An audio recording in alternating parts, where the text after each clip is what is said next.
feeling like a shark in a shrimp tank.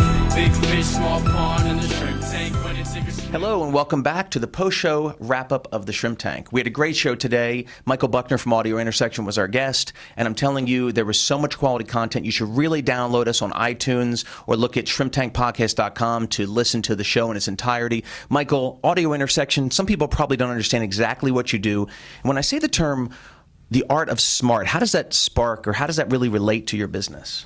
Well, you know, there's a big world of gadgets in people's homes, and anybody can put in a thermostat and download the app for it, but only a select few can get all of those gadgets to work inside one app, and that's the art of what we do.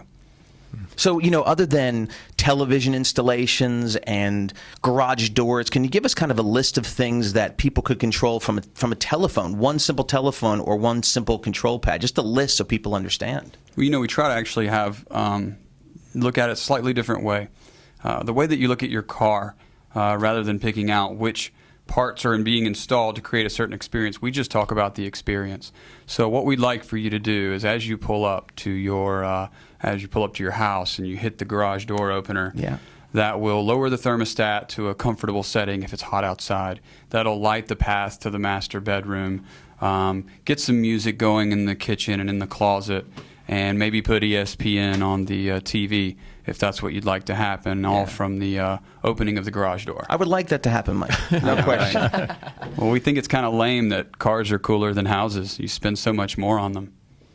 They should be cooler than the car. You're right. You're right.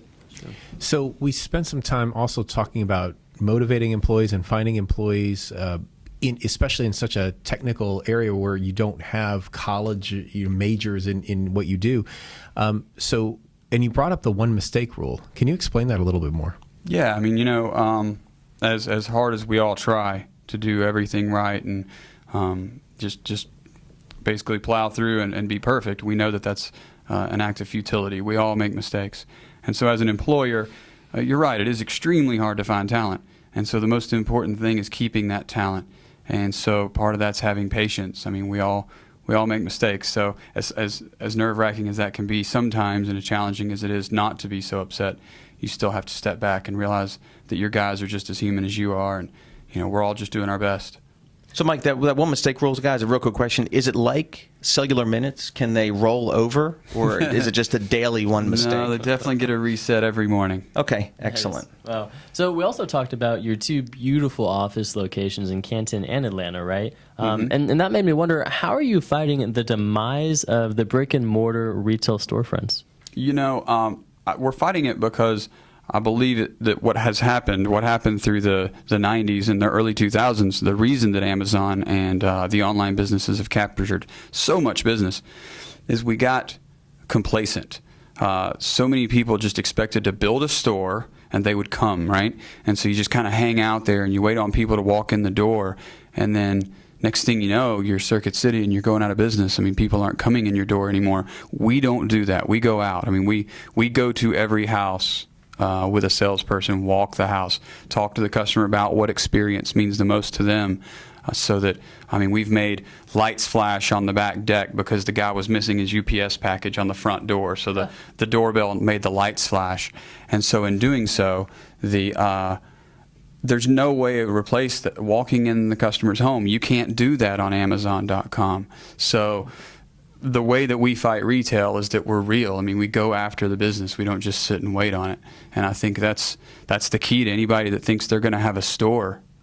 You know, in today's world, you just can't sit there. You know, we preach that at the KSU Entrepreneurship Center. You know, no one's going to give it to you. You have to go out and take it, or go and get it, and that's what you and your company does. That's right. So, you know, to know who's out there willing to give it to you, how would people get in touch with you, Michael? How would they get in touch with your organization? The best way to find us is audiointersection.com. Check us out on Google. We're very proud of the reviews on there.